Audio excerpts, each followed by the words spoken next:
მოვისმინე შოთა ლაპარაკი. მაგრა არ მინდოდა დამეჯერებინა ერთი წამი. გიორგი ოქროპირიძე რო არის, ვახტანგ ოქროპირიძე, ბიჭო, დამამთავრებინე ერთი წამი რა. დამამთავრებინე ერთი წამი რა. იდარასტი რო არის, ოქროპირიძე, ქსანში რო იჯდა ჩვენთან, მაცაცოს რო ეძახდნენ, ქსნის საკათმეში რო იჯდა, ყველა რო ტყნავდა ორ ბაჭკა სიგარეტზე. აი მაგასთან რო რეკავდა ლაპარაკო, ბიჭო, შოთა რის გამო ვიჯექით, გაიხსენე, ბიჭო, შეგწყვეს მაინც, ღმერთის ვაფშე არ გეშინია, ატო. შემთხვევით უჩანი პასაჟირია მის პირში. გეუბნები რა, ტრაკი დააყენო ყველა რა. შენ გეუბნები ბიჭო, იმიტომ რომ შოთა ყველაფერი ძალიან კარგად ვიცი ძმაო. ციდან ჩამოფრენილი არა ვარ. გეუბნები კიდევ ერთხელ ჩემ პატივს იმ ურთიერთობას და იმ კავშირს რაც ჩვენ გვაკავშირებს, რო კი არის და თუ რაც არის. პროსტა არ გინდა ძმაო რა, მაგით ვერაფერს ვერ მოიგებ და ბოძიშვილი იყო დედას მოუტყნავ ვინც იქნება ბიჭო, ყველაფერი ვიცი. და ბოძიშვილი იყო ტრაკი დააყენოს ყველამ.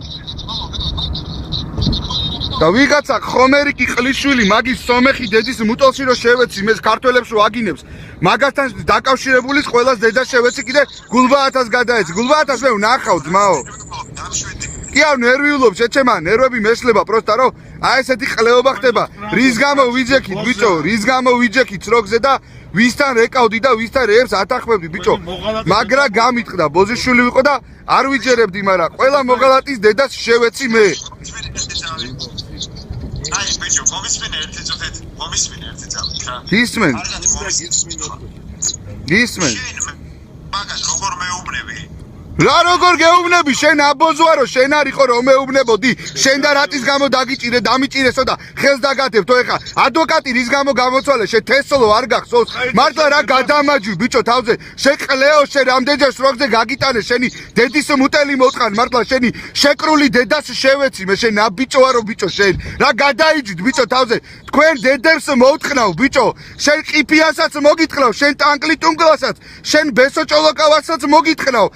კაცი ციხეში რომ დატასაოდით ერთად თქვენი ბოზი დედებს შევეცი ბიჭო პროსტა ისეთები გავიგე კიდე წყნარად მინდოდა რომ მოგვარებულიყო ოჯახს მოგიტყნავთ თქვენი ბოზი დედას შევეცი მე პროსტა რა პონჩი არ გაგინებ ხა შენი ცი რა უშევის უნდა აგინო შე პიდარასტო შენი დედა წადი პიდარასტებთან ილაპარაკე და შეეკარი შეყლიშულო იდი ნახუი ეხა და გეუნები ტრაკი დააყენე თორე ჩემი დედა მოვტყან შოთა ებრაელი ხარ თუ რაჯიში ხარ ხო ვერ გაერკვიე შენ თვითონ გამდოს მოგიტყნავთ ბიჭო ჯიშ დაგიკარგავთ თქვენაირ ყლეებს სამშობლო არა აქვთ გაიგე თქვენაირ ყლეებს სამშობლო არა აქვთ ბიჭო შენ ყლეო შენ მართლა რა გადაიჯვი ბიჭო თავზე თბილისი ბოზიშვილი იყო ვერ გაივლი შე ყლეო ალო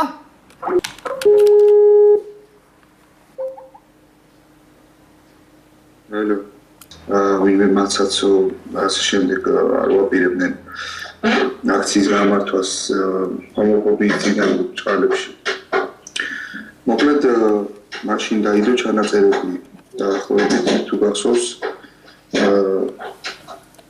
ამ თემაზე რომ შოთა ფაიძე ავალებდა ამ ვინმე მაცაცოს რომ გადაუხდიდა ფულს პირდებოდა იმაში რომ აერია საქართველოს სიტუაცია ნუ ეს დავიკითხე და არ მომისმენია აქამდე დღეს მოვისმინე ეს ყველაფერი ძალიან ბევრჯერ მოვისმინე გავაანალიზე ხმაც იგივეა სხვადასხვა პროექტს მართლა შოთა ფაიძე და ავერკებ მას შუა ლაპარაკის დროს ჩემმა ერთმა მეგობარმა გოგონა ტელეფონი ჩაიწერა ეს საუბარი იმიტომ რომ ნახარა დაძაბულიც ვიყავი მე თვითონ ну მოკლედ ამ ადამიანს მე ვუთხარი რომ არ იყო საჭირო ეს რაღაცებს კეთება იმიტომ რომ ფულის გამო არ არის არაფერი მithumetes სამშობლოს პრალატი თუმცა მისი უთითობიდან გამომდინარე მეც ну ეხლა ადამიანი ვარ მეც შეურაცხყოფები მივაყენე მის გამო რომ ძალიან უთითრად მელაპარაკა გავუკვირდა თქოს როგორ ეუბნებოდი ამას რა მოვისმინე ანუ მაგას მეკითხები მოვისმინე ის რომ ამ მაცაცოს შეხვედრებს უთქვავს თავაზობს ფულს და ამ შემდეგ 40000 თავაზობდნენ ამ ადამიანს ეს მაცაცო მე მახსოვს ქსნის კოლონიის ეგრეთ წოდებულ საკათმეში იჯდა მართლა იაფფასიანი მამათმავალი იყო ესე ვთქვათ, მე თვითონ დავურეკე აფხაიძეს იმის მე რაც ეს მოვისმინე ეს ჩანაწერები, ვიდეო ჩანაწერები და მე თვითონ დავუკავშირდი მას უთხარი რომ ანუ ჩემი ძირითადი პრობლემა ის იყო რომ ადამიანთან ერთად ერთ საქმეზე მომიწია ციხეში ყოფნა ამ თემისგან გამომდინარე იმის გამო ჩვენ ვეძებთ გარყვნილებას და მამათმავლობას ამის გამო ჩვენ ციხეში მოვთვით ყველამ კარგად იცის და პოლიტპატიმრის სტატუსით გამოვედით ციხიდან და იმიტომ შევწუხდი და უფრო მეტი ყურადღება გამოვიჩინე ამ თემის მიმართ რომ შოთა აფხაიძე იყო ჩემი ესე ვთქვათ ბრწყალებში პაძელნიკი საქმეზე ერთად დაგვიჭირეს არ ვიღიარებია არც ერთს იყო მისი მხრიდან მცდელობები იმის რომ ხელს დაგადებთ გარეთ მინდა მე აქვე არ შემიძლია ციხეში ყოფნა ცუდი პირობებია რაზეც ადეკვატური რეაქცია მქონდა ყოველთვის და ჩემს მეგობრებისთვის მიუღებელი იყო ეს რამე იმიტომ რომ თავისუფლების სანაცვლოდ იმის დაბრალება ადამიანს რაც არ გაუკეთებია არის არაკაცობა და მეტი არაფერი აქედან გამომდინარე მაშინაც ჩვენ დავაბრალეთ მის ადამიანურ სისუსტეს ადვოკატი გამოცვალა სააპელაციო სასამართლოზე რასაც მეზე მას მოყვა რომ შეთანხმებაზე აღიარებას აპირებს დაბრალებას აპირებს ბიჭებს და გასვლას აპირებს ანუ ჩვენ კავკასიის თემაზე რასაც ვიყავით დაკავებულები იძახდა ისეთ რამეს რომ მე რო თქვენო ხელი რო დაგადოთ გამიშვებენ მეც ელემენტარული მითხრეს ის რომ თუ აღიარებდი და ბიჭებზე ვიტყოდი რომ კი ჩვენ ერთად ვიღაცა გავახეთ როდესაც პირდაპირ ეთერის კადრები არსებობს რომ ჩვენ ვხედავთ პირდაპირ ეთერში და აკუბადებენ ნაცემი არის ნაცემ მდგომარეობაში შემოდის ანუ ჩვენ თავზე უნდა დაგვებრალებინა ის რაც ჩვენ არ გავუკეთებია და ეხლა ადამიანი როცა თავის თავს დააბრალებს რაღაცას თავის მეგობარს დააბრალებს ის სხვას რას უზავს ხოლო წარმოგიდგენია ხო ამ თემაზე ის ფიქრობდა რომ გაუშვებდნენ ასპირდებოდნენ ამას და გაშვების ანაცვლოდ მას ეუბნებოდნენ რომ ხელი უნდა დადო ჩვენს ეს თემა დიდად არ გამგვიხილია იმიტომ რომ მან ასე თუ ისე ბრძოლებში გაკაჩა ბოლომდე გავიტანეთ მართლა ეს ადამიანი იმიტომ რომ არაკაცობა არ გაეკეთებინა მაგრამ რაც გამოვიდით ციხიდან იმის მერე უკვე რაღაც ისეთი რაღაცები შევნიშნე ამადერ დიდი ხანი ურთიერთობა არ მაქვს მართლა ერთი ოჯახ შევხვდით რაღაც აქციები იყო რაღაცები იყო სადაც გადავიკეთეთ ვათებროლოს მაგალითად სადაც ეგურატია მას ფიზიკური შეურაცხყოფა მიაყენა და ამაზეც მე პრესკონფერენცია მქონდა და დავიცავი ადამიანურად და არა იმიტომ რომ ჩემი მეგობარი და ესე ვთქვათ ახლობელი იყო ну ხო გასაგებია მალხაზ გულაშვილის გუნდში იყო ახალგაზრდული ფრთის ლიდერი. Ну ეს ახლა თვითონ თავის ილუზიები რაც იყო, ჩვენ ლიდერი არ ყავდა, ჩვენ ვყავდა სტუდენტები, რომლებმაც თხოვეთ ამ ადამიანებს გორჩი დგომა და დაგვიтгэნენ გორჩი. თუ გახსოვთ ახლა იქ თვითონ ამ თემის განხილვას არ დავიწყებ, იმიტომ რომ ყველამ კარგად დაინახა იქ ვინ ესე ვთქვათ დაგვიდგა გორჩი და ვინ გავწირა. ეს ცალკე თემაა საერთოდ, მაგრამ მე მაქვს კონკრეტულად საუბარი ის დროზე რომ ადამიანი რომელიც ქვეყანას გაყიდვის ფულის გამო არ იქნება ჩემი მეგობარი ვერასოდეს. რასაც მე ჩვენ ვებრძოდით იგივე საკეთებდა ეს ადამიანი. მაგრამ არ გამოუვიდა მერცხალობით, უბრალოდ მე მოვალედ ჩავთვალე თავი, ახლა ურთიერთობა მქონდა ამ ადამიანთან, მე მხილებია ის დაურეკე, უბრალოდ ჩემო მეგობარმა გოგონამ ჩაწერა ეს საუბარი ტელეფონზე რახან დავიძაბე, ბოლომდეც არ არის, ინებები რაღაცები გავუთი შეტყობილი მომერი და მე უბრალოდ არ შემეძლო ეს ჩანაწერი არ გამედო, თუ ხედავ თქვენ ტელეფონით არის გადაღებული პირდაპირ ტელეფონზე საუბრის დროს Skype-ში ვესაუბრებოდი. რა თქმა უნდა, ვაბრალებ არ ეს ფაქტია. იმიტომ რომ ადამიანი ამბობს ესეთ რამეს, ეხლა რა მნიშვნელობა აქვს ამერიკის დავალებებს შეასრულებ რუსეთის თურქეთის, აზერბაიჯანის, სომხეთის, ფინეთის თუ რომელიმე ქვეყნის დავალებას თუ შეასრულებ რა მნიშვნელობა აქვს შენ ხო ჩემი ქვეყნის მოვალეთა იქნება. უბრალოდ ასეთ აფხაზეთისნაირ ადამიანებს მართლა არ აქვს სამშობლო. რაც შეეხება ჩემს მოღვაწეობას მას შემდეგ რაც პოლიტიკური პატიმრის სტატუსი თვითონ ამინისტრირებული საქართველოში ხელისუფლების ცვლილების შემდეგ შეუდექი სამეცნიერო კვლევით ესე ვთქვათ საქმიანობას მე ვმუშაობ საქართველოში ევრაზიის ინსტიტუტში ვარ კავკასიის უსაფრთხოების საკითხებში ექსპერტი ასევე რუსო-ქართული ურთიერთობების დარეგულირებით ვარ დაკავებული ვმუშაობ ასევე ლიტვაში ვილნიუსში ევროპის სტრატეგიული კვლევების ინსტიტუტში ვარ კავკასიის სექტორის დირექტორი და ასევე ვმუშაობ და თანამშრომლობ მოსკოვის სტრატეგიული კვლევების ინსტიტუტთან კავკასიის საკითხებში ასევე კონსულტანტად. შოთა ამას წინ დავრცელდა ჟურნალისტ ელისო კილაძის გაზეთით აი სკანდალი ცნობილი 17 მაისთან დაკავშირებით. რა ისტორია ეს? აქ საუბარი იყო თქვენს პირად ცხოვრებაზე, რომ თქვენ გინდოდათ არეულობა 17 მაისისთვის, რომ გინდოდათ სექსუალური უმცირესობების, ასე ვთქვათ, საკუთარი ინტერესებისთვის გამოყენება. მცირე ექსკურსს გავაკეთებ იმის ირგვლივ საერთოდ თუ რა მიდგომები არის საქართველოში პიროვნებების მიმართ და თუ როგორ ვრცელდება მათზე ინფორმაცია. 50-იან წლებში მე მინდა ვთქვა, რომ ეს ადამიანი პიარს უკეთებდა მძარცველებს და ყაჩაღებს, რომლებიც გოგინოდნენ ელისო კილაძე, სვირის საძმოს და სხვადასხვა დაჯგუფებებს. შემდეგ ის იყო ეს ინფორმაცია დადასტურებულია. რა თქმა უნდა, თქვენ შეგიძლიათ ქუთაისში პატარა ქალაქი არის, ისტორიული მეხსიერება ხალხს აქვს. ეხლა 15 წლის წინანდელი ამბებია. ის თანამშრომლობდა კანონიერ ქურდებთან. მათ შორის მქონდა ესე პიროვნებებთან ურთიერთობა, როგორებიც იყო ტარია ფოცხვერია, ტარია ლონიანი, სხვადასხვა პიროვნებებთან, ასევე კორუმპირებულ პოლიციის თანამშრომლებთან იყო ეს ადამიანი კავშირში. იყო მიხეილ სააკაშვილთან ვარდების რევოლუციის დროს. შემდეგ იყო ბადრი პატარკაციშვილთან. მოკლედ სხვადასხვა ესე ვთქვათ დავალებებით იყო ეს ადამიანი, ესე იგი ყოველთვის იყო ფინანსური მაქინაციებისთვის მომართული და ყოველთვის ფინანსური დაინტერესებით არის. ჩემი კოლეგაა ელისო ქალბატონი ელისო. მე ვამბობ რეალობას, აქ კოლეგა არაფერ შუაში არ არის. მე რამდენადაც ვიცი ქალბატონი ელისოს აქვს მზაობა, რომ თქვენთან ერთად დაჭდეს ეთერში. არ გაქვს არანაირი სურვილი არა მაქვს მსგავს ადამიანებთან დავჭდე, ისევე როგორც არა მაქვს სურვილი დავჭდე თეატრთბერიძესთან დებატებში. აი ესეთი ადამიანთან ასოცირდება ჩემთან ელისო კილაძე და გეტყვით, ელისო კილაძე იყო აბსოლუტურად სუბიექტური, მიკერძოებული და ეს ყველაფერი გააკეთა დაკვეთით. აქ ჩარეული არის. დაკვეთით, აი გეკითხები. აქ ნაციონალური მოძრაობა.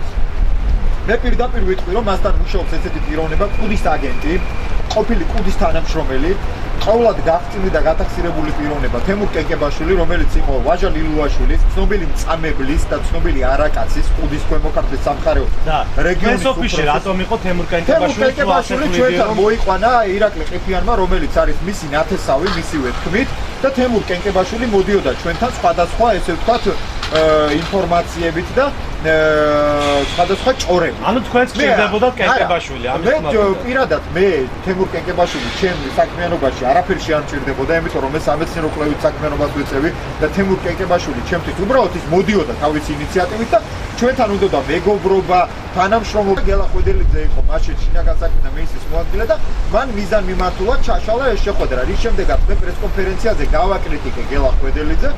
ამის შემდეგ უკვე დაგროვდა ეს ყველაფერი. ელისო კილაძის სპონსორი გახდა გელა ხვედელიძე. წყაროების სანდოა შოთა. თბილისი პატარა წყაროების სანდოა. ასევე მე მაქვს ზუსტი ინფორმაცია, რომ აქსის ტაუერში, რომელიც არის იპოდრომზე, მეხუთე სართულზე, მესამე სადარბაზოში კენკებაშვილი თემური თავის მეგობარ ყოფილ გენერალურ პროკურორს საყვარელიძეს ძალიან ხშირად ხდებოდა ამ სტატიის დაწერამდე და მან ნაციონალური მოძრაობიდან იმის შემდეგ რაც დაიწყო ევრაზიის ინსტიტუტის დისკრედიტაცია, მიიღო გარკვეული თანხა ჩვენი ორგანიზაციის წინააღმდეგ და კონკრეტულად ჩემ წინააღმდეგ შავი პიარის ასაგორება. მე მაქვს ამის დამადასტურებელი ინფორმაცია.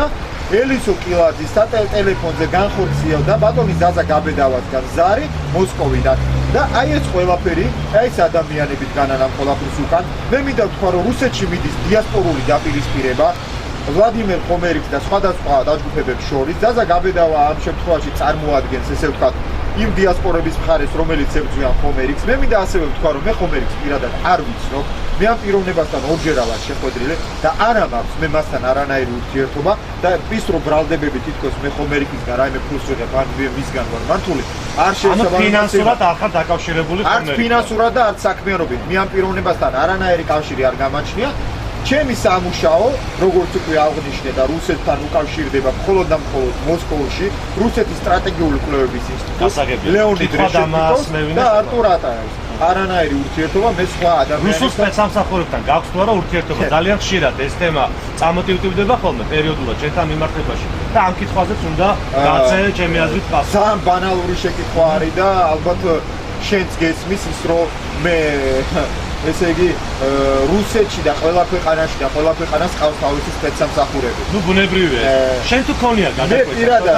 აი მათი სპეცსამსახურების წარმომადგენლები. მე მინდა ვთქვა, რომ ესეთი სახის შეხვედრა არ მომხდარა ჩემთან და რუსეთის სპეცსამსახურებს შორის. და არც ყოფილა ჩვენ შორის რაიმენაირი კონტაქტი და არც ვიციათ რა ჩემზე კონტაქტზე არ გამოსულა შენ. და თუ კი ვინმე სპეცსამსახურის თანამშრომელია, როგორც ესენი ამბობენ, ჩემი ესე ვთქვათ, კოლეგები, იგივე ნიკოლაი სილაევი, იგივე არტურ ატაევი, იგივე იანა ამელინა, იგივე ანდრეი არეშევი. მე კიდე ერთხელ ვამბობ, თუ კი რაიმე ღონისძიება იმართება ამა თუ იმ ქვეყნის ტერიტორიაზე, რა თქმა უნდა, ამა თუ იმ ქვეყნის სპეცსამსახური გააკონტროლებს გავს ღონისძიებას, ისევე როგორც საქართველოში, ისევე როგორც ამერიკაში, ისევე როგორც ევროკავშირის წევრ ქვეყნებში. შოთა, როგორ ფიქრობ? რატომ მიგაკრეს რუსეთუმეს იარლი? მე ვფიქრობ, აი შენი ანალიზი თუ გააქვს ამის გაკეთება. ჩემი ანალიზი არის ესეთი, რომ ალბათ აქ ხდება იდეოლოგიათა ბრძოლა და ის ადამიანები, რომლებიც კარგად აცნობიერებენ თუ რა არის იდეოლოგიები და იდეოლოგიათა ბრძოლა, ჩვენში ხდება ცივილიზაციათა დაპირისპირება და ჩემი ოპონენტები, რომლებიც დასავლეთიდან ესე ვთქვათ, უპირისპირდებიან ჩვენ მართლმადიდებლურ ცივილიზაციას, რომელიც მიზნად ისახავს ევრაზიული სივრცის, საერთო ევრაზიული სივრცის შექმნას, სწორედ ეს ადამიანები არიან, ესე ვთქვათ, ჩემი ოპონენტები, ისინი, ვინც აგორებინებენ შავ პიარს, აი ესეთ ორგანიზაციებს, როგორიც არის თავისუფალი ზონა, თავისუფლების ინსტიტუტი, ჩემი ხედვა არის ესეთი. ჩვენ გვინდა პარიტეტულ პრინციპებზე დამყარებული, ნორმალური, ესე ვთქვათ, კონსტრუქციული ურთიერთობები რუსეთთან, დიპლომატიური ურთიერთობების აღდგენა, თანამშრომლობა, კეთილმეზობლური და ჩვენ გვინდა რომ რუსეთი ოკუპანტი არ არის. შენი შეფასება. ამ შეკითხვაზე გავცემ ესეთ პასუხს. ვინაიდან და რადგანაც რუსეთს აღიზიანებს სიტყვა ოკუპაცია და ოკუპანტი, მე თავ შევიკავებდი იმის გამო ამ ტერმინის გამოყენებისგან, ისევ და ისევ ჩემი ქვეყნის ინტერესებიდან გამომდინარე და ისევ და ისევ იმის გამო, რომ რუსეთთან არ გავიწყოთ ურთიერთობა და ვიტყოდი, რომ სააკაშვილის მისდან მიმართული 2008 წელს მოწყობილი ცხინვალის პროვოკაციის შემდეგ რუსეთის სამხედრო ბაზების ყოფნა დაკანონდა საქართველოს ტერიტორიაზე. მე მინდა შენი შეფასება დღევანდელი საქართველოს საგარეო კურსის. ანუ მუშაობს თუ არა ხელისუფლება და როგორია ჩვენი კურსი? დღეს საქართველოს ხელისუფლება ესე ვთქვათ ძალიან ნორმალიზებულ საგარეო პოლიტიკურ კურსს ირჩევს და ძალიან ესე ვთქვათ გაწონასწორებულ პოლიტიკურ პოზიციებს იკავებს ამა თუ იმ საგარეო პოლიტიკურ რუსეთთან მიმართებაში როგორია ჩვენი საგარეო კურსი? მე ვიტყოდი ესეთ რამეს, რომ ძალიან ხშირად ისმის ესეთი შეკითხვები ხელისუფლების მიმართ, რომ ხელისუფლება უნდა იყოს პროამერიკული თუ პრორუსული თუ უნდა იყოს პროირანული თუ უნდა იყოს პროაზიური თუ პროევროპული. არამც და არა, საქართველოს ხელისუფლება უნდა იყოს პირველ რიგში პროქართული და უნდა გამოდიოდეს საქართველოს ინტერესებიდან. მოგწონს თუ არა კურსი დღევანდელი ხელისუფლების კურსი მომწონს, იმიტომ რომ ის არ არის ანგაჟირებული, ის არ არის სუბიექტური, ის არ არის ესე ვთქვათ ავანტიურისტული, ეს არის ძალიან პრაგმატული პოლიტიკური კურსი, რომელიც გათვლილი არის საქართველოს სახელმწიფოებრიობის ტერიტორიული ცვლილების აღსადგენად, მისი ეკონომიკის განსავითარებლად და ქვეყანაში სტაბილურობის და რეგიონში სტაბილურობის და უსაფრთხოების დღევანდელი ხელისუფლების ვეთანხმები, მაგრამ ვარ უკმაყოფილო იმით, რომ ისინი მაინც იმყოფებიან ნაციონალური მოძრაობის მხრიდან მუდმივი შანტაჟის, პოლიტიკური შანტაჟის. რაში გამოიხატება? შანტაჟი გამოიხატება იმაში, როგორც კი პოზიტიური ნაბიჯები არის გადადგმული უსულქართული ურთიერთობების აღსადგენად, მაშინვე იწყება ნაციონალური მოძრაობის მხრიდან დაშანტაჟება ხელისუფლების, რომ ისინი არიან რუსეთის აგენტურა, რომ ბიზნა ივანიშვილი არის პუტინის კაცი, რომ ქართული ოცნება არის პუტინისტური პარტია და ასე შემდეგ. ამას არამც არ უნდა შეეპყოს ქართული ოცნება და საქართველოს ხელისუფლება პირიქით მათ ყარი პოზიცია უნდა დაიჭირონ ამ საკითხებთან დაკავშირებით. 17 მაისთან დაკავშირებით მინდა კითხო, რომ აპირებდი თუ არა სექსუალური უმცირესობების გამოყენებას იმისთვის, რომ დესტაბილიზაცია ყოფილიყო ქვეყანაში. გამეორდები ამ სრული სისულელია პირდაპირ ვიტყვი. ტრანსგენდერი მაცაცო რატომ გადებს ხელშოთა? საქმე რაშია, ეს პიროვნება ნამდვილად მეწოდება ტრანსგენდერი მაცაცო, ის გამოიყენეს, იმას ხშირად იცნობ მაცაცოს პირადად გინდა. არა, არასოდეს ცხოვრებაში მე როგორც მითხრეს ქსანში იყო, ესე ვთქვათ, იმ დაწესებულებაში, კოლონიაში, სადაც მე ვყოფებოდი.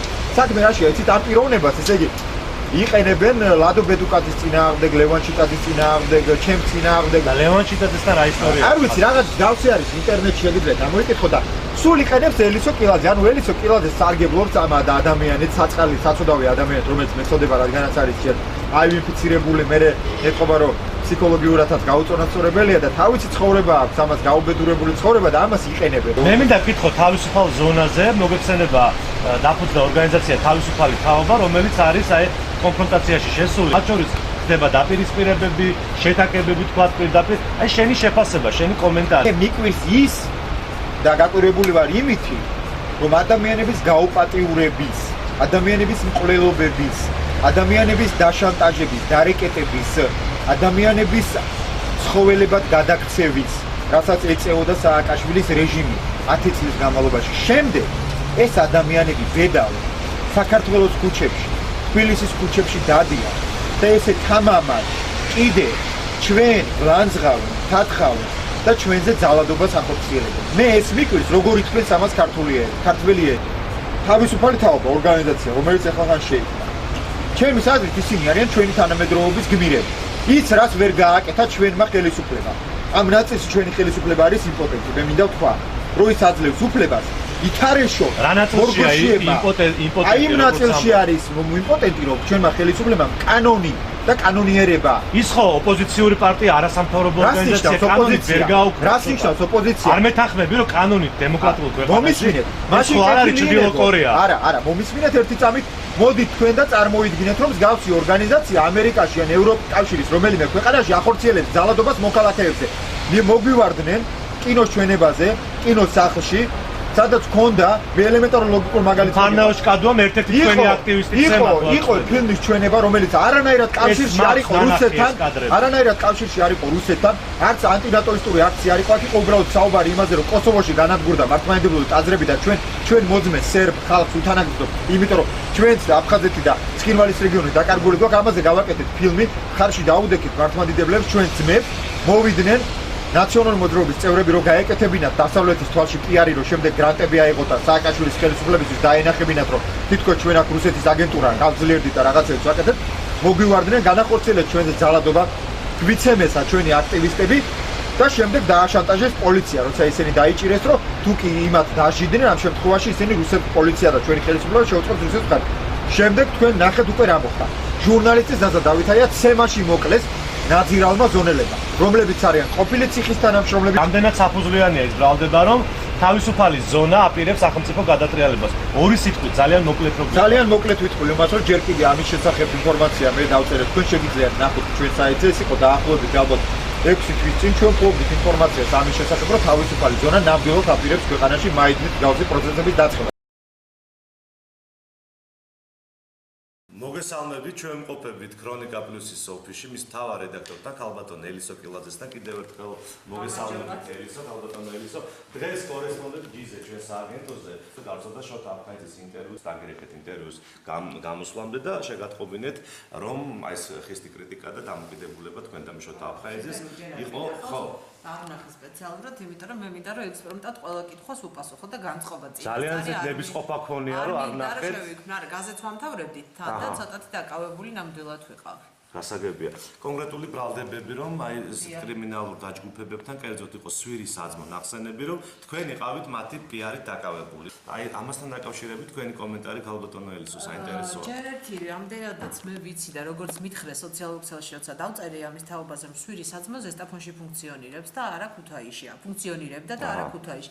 როცა საუბარია 90 წელზე უნდა გითხრათ რომ 99 წელს გავხდი დედა 99 წლის გაზაფხულზე 90 წელი 1990 წელი გავატარე მთლიანად სახლში იმიტომ რომ შვილის გაზრდით ვიყავი დაკავებული არცად არ ვმუშაობდი და მხოლოდ მას შემდეგ ანუ 92 წელს როცა ჩემი შვილი გახდა უკვე 2 წლის მე-3 წელიწადში გადადგა მე გავაგრძელე სწავლა დაუსწრებელ განყოფილებაზე დავიწყე მუშაობა და იცით სად დავიწყე მუშაობა საავტომობილო ქარხნის რადიომაუწყებლობის რედაქციაში ჟურნალისტად 90 წელს არ ვიყავი 90-იანი წლები იყო ნახსენები ზოგადად სულელია ზოგადად იმიტომ რომ სვირის საძმო ფიზიკურად იმყოფებოდა ზესტაფონში თურმე და არა ქუთაისში ეგეც არ ვიცი ახლა გავიგე სოციალურ მეც არ მქონია ინფორმაცია არ მოგაწყვეტა მე მეორე ახლა ძალიან დიდი ბოდიში და შოთა აფხაიძეს ძალიან მინდა რომ ვინმე კეთილი მრჩეველი გამოუჩნდეს და კარგად ასწავლოს მას ჩემი ბიოგრაფია ჩემი მეუღლე იყო პოლიციის მაღალჩინოსანი ის წლების განმავლობაში ქუთაისსა და იმერეთში ხელმძღვანელ თანამდებობას იკავებდა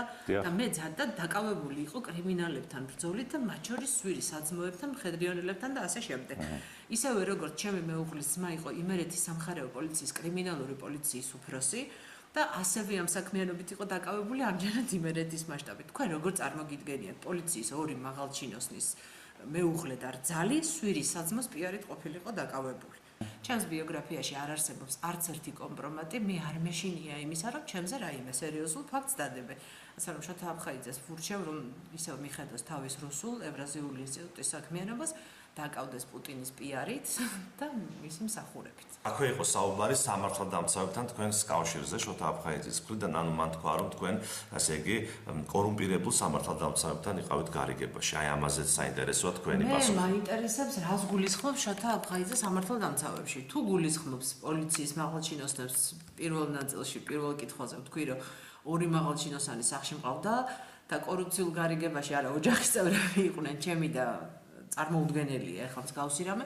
მე რამდენადაც მახსოვს შოთა აფხაიძის მხრიდან გაჟღერდა ჩემი მისამართით ბრალდება, რომ მე ვარ კაკებეს რაღაც რუსული განყოფილების აგენტი. ველოდები ყველა ტიპის დოკუმენტაციის გასაჯაროებას. კიდევ ერთხელ ვამბობ, მე ვიყავი ის ადამიანი, რომელმაც პირველად მედია სივრცეში ახსენა FSB-ს მეხუთე განყოფილების სერგეი ბესედა, რომელიც იყო კავკასიის კურატორი და ყველა იმ ქართველი ოპოზიციონერის კურატორი, რომელიც მოსკოვიდან ფინანსდებოდა. ამას ძალიან დიდი აჟიოტაჟი მოყვა მოსკოვში და ალბათ როდეს მე დავწერე რა ტიპის მოვლენები განვითარდა. ყველა იმ ქართველის, ვინც მოსკოვში ჩადის და რუსეთიდან ფინანსდება, ყველა მათგანის კურატორი პერსონალურად გახლავთ სერგეი ბესედა. ეს ერთი. მერე მეორე, მას რომ რამე კომპრომატი ქონდეს ჩემზე დარწმუნებული იყავით, რომ არავინ არ დამინდობდა ეს მეორე. მესამე და მთავარი, მე 2007 წლის მერე ოპოზიციაში ვარ, ბადრი ბატარკაციშვილის საარჩევნო შტაბის ხელმძღვანელი ვიყავი. ჩემი განცხადებით დავტოვე საკმაოდ მაღალი თანამდებობა იმერეთის სამხარეო ადმინისტრაციაში და 7 წლის განმავლობაში 2014 წელია. ეხლა მე არც დღეს ვარ ლოიალურად განწყობილი ქართული ოცნების მისამართით. რაიმე ტიპის კომპრომატი რომ არსებობდეს ჩემზე, არც ვანო მერაბიშვილი, არც ბაჭანა ახალაია, არც სააკაშვილის რეჟიმის არც ერთი მაღალჩინოსანი ჩემი დამდობი არ იყო და არც დამინდეს, თუ ვინმე რამე გადაიტანა ნაციონალური რეჟიმის დროს ერთი ჩემი ოჯახიც იყო. აი 27.000-თან დაკავშირებით დღეს აი ამ კონკრეტულ ბრალდებაზე არ იყო საუბარი შოთა აფხაიძის მხრიდან, თუმცა თქვენ კატეგორიულად ხოვთ შოთა აფხაიძეს რომ დაასაბუთოს თამარ ჩერგოლეიშვილის მხრიდან თითქოს და $27,000 გადმოცემის ფაქტი. არა, ლარი იყო ჯერ ესეთი იყო და არ მესმის ტარიფი საიდან არის? საიდან გამოთვალეს, რატომ არ არის ეს ან 30,000, ან 25,000, 27,000 რას ნიშნავს, ხო? და მეორე იცით რა, ეს იყო ძალიან კატეგორიული ბრალდება შოთა აფხაიძის მხრიდან. მან თქვა, რომ მას აქვს დამადასტურებელი დოკუმენტები და ის ამ მტკიცებულებებს უახლოეს დღეებში გაასაჯაროებს. ეს ახლა არა მაქვს იმის ილუზია, რომ ეს მიღება ჩაბარების აქტი ან საბანკო ჩეკი იქნება, გულისხმობ ალბათ შოთა აფხაიძე გულისხმობდა იმას მტკიცებულებებში, რომ ან ჩანაწერი, ან აუდიო, ან ფარული, ან მიმოწერა, ან რაღაცა ტიპის მტკიცებულება მას აქვს იმისა. ჯერ ეს ერთი მინდა ვთქვა, რომ თამარ ჩერგოლეიშვილს არ ვიცნობ, მასთან არ მაქვს არანაირი ურთიერთობა, მეტიც ჩვენი რადიკალურად კატეგორიულად განსხვავებული ურთიერთობების გამო სოციალურ Facebook-ში დაბლოკილი ვყავარ და დღემდე ვთვლი, რომ იდეოლოგიურად ჩვენ სხვადასხვა პოზიციაზე ვდგევართ, მე არა ვარ ნაციონალური მოძრაობის მხარდამჭერი, არასოდეს არ ვიყავი. და არც მომავალში არ ვაპირებ, რომ ამ რეჟიმს მხარი რაიმე ფორმით დავუჭირო. თუმცა შოთა აფხაიძე ამბობს, რომ თქვენ იყავით მაღალჩინოსანი ნაციონალური მოძრაობის დროს და ასე ვთქვათ მიხეილ სააკაშვილის გუნდის წარმომადგენელი.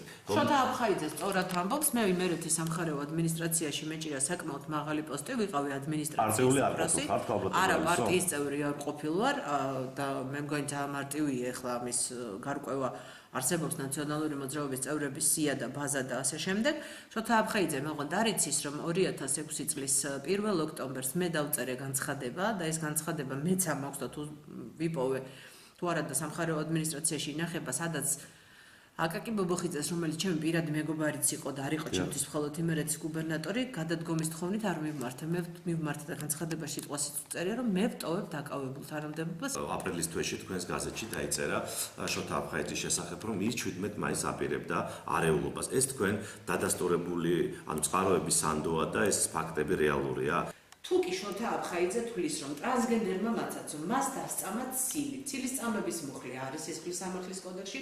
თუ ის თulis, რომ მან არასწორი ინფორმაცია გაავრცელა, მას შეუძლია მიმართოს სამართალდამცავ ორგანოებს და მოითხოვოს ამ ფაქტის გამოძიება, რაც მე გავაკეთე. ბედუკაძის შემთხვევაში, როცა მან თქვენი მისამართით და ვიღაც სხვა პერსონების, ჩვენი კოლეგების მისამართით გაავრცელა სრულ ინფორმაცია, თითქოს და ეს არის ჩემი მიმოწერა, შოთა აფხაიძემ არასწორი ადრესატი შეარჩია ჩემი სახით, იმიტომ რომ თავდასხმებს არასწორად ახორციელებს ჩემი მისამართით. თუ ის თulis რომ რაიმე არასწორად მედება გაზეთში დაიწერა გაზეთსაც შეუძლია უჩილოს ეს პიროვნული შეურაცხყოფები საჭირო არ არის სამართლებრივ მე ვარ მომხრე სამართლებრივ სოციალურზე გირეკავ იცით რა ის ჭორაობს ჩემზე იძლევა ინტერვიუებს სოციალურ ქსელში მაგალითად ანონსა რომ მიუხვდეთ ახლა ამ გაზეთს და დავარბიეთ და სკრინული გამომიგზავნეს და ასე შემდეგ იცით რა მე ვარ მომხრე იმისა რომ მე მინდა ვცხოვრობდე ნორმალურ სამართლებრივ ქვეყანაში როცა გაზეთში გამოქვეყნებული ნებისმიერი მასალა თუ კი შეიცავს სისხლის სამართლის დანაშაულის ნიშნებს იყოს სისხლის სამართლის საქმის ავტორის საფუძველი მე ჩანაწერები გადმომცა კონკრეტულმა პირმა ეს არ არის წყარო შოთა აბხაიძე თავის ობიექტი ვიყო მე ეს არის იდენტიფიცირებული პერსონა რომელსაც ჩვენ ყველანი ვიცნობთ თუ მას რაიმე პრეტენზიები აქვს მას შეუძლია მიმართოს ან სასამართლოს ან სამართალდამცავ თქვენ იყენებთ ტრანსგენდერ მაცაცოს ქალბატონელის ამაში გდებთ ბრალს რომ იყენებთ თქვენი მიზნებისთვის პირადად და რამე რომელი პირადი მიზნებისთვის ის რომ 17 მაისს არეულობა